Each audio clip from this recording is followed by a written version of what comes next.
बेताल राजा विक्रम से बोलता है, महाराज मैं आपको एक और कहानी सुनाता हूँ। राजा विक्रम आदित्य बेताल को हंसते हुए बोलते हैं, सुनाओ बेताल। लेकिन बेताल विक्रम आदित्य को एक बात कहता है कि अगर तुम कहानी के बीच में बोले तो मैं तुम्हारा साथ छोड़ उड़ जाऊंगा, और नहीं दिया तो तुम जीत जाओगे। विक्रम साफ आवाज में बोलते हैं, तुम कहानी सुनाओ। बेताल कहानी सुनाना शुरू करता हुआ और बताता है, एक प्राचीन राज्य था जिसका नाम चंद्रवंश था, और उस राज्य में एक राजा थे और राजा के दो पुत्र थे। एक का नाम देवराज और दूसरे पुत्र का नाम यशराज था।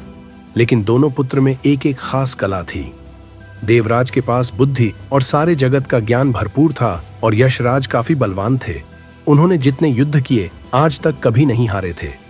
लेकिन राजा चाहते थे कि राज्य केवल एक ही पुत्र संभाले। उनका एक ही सवाल था कि वह प्रजा को कैसा राजा दे। राजा इसी सोच में पड़े रहते थे। उनको एक दिन एक उपाय सूझता है और उनके लिए एक कठिन परीक्षा तैयार करते हैं, जिसमें उन्हें एक गांव में भेज दिया जाता है जहां पर गांव वाले एक गंभीर बीमारी का सामना कर रहे थे। उस बीमारी से कितने लोगों की मौत हो गई थी।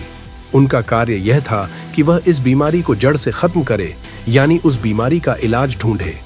दोनों गांव में जाते हैं और दोनों ने अपनी अपनी शक्तियों का प्रयोग किया, लेकिन दोनों इस कार्य में असफल रहे। उनको समझ ही नहीं आया कि उन्होंने गलती क्या की।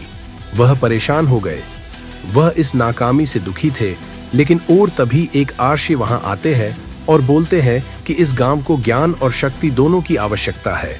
और इतना बोलते ही वह वहां से चले जाते हैं और दोनों को एक राह दिखा के चले जाते हैं। और दोनों उस आर्षी बाबा की बात को समझ जाते हैं और दोनों एकजुट होकर काम करते हैं।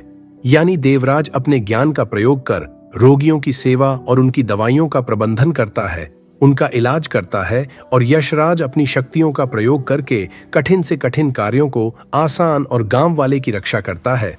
और अब की बार दोनों सफल हो जाते हैं और गांव वालों को बचा लेते हैं।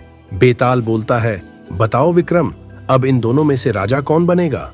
विक्रम बोलता है, राजा तो वो है जिसमें सारे गुण हो, लेकिन यहाँ पर हमें यह सीखने को मिलता है कि एकता में हम बड़े से बड़े पहाड़ को आराम से तोड़ सकते हैं।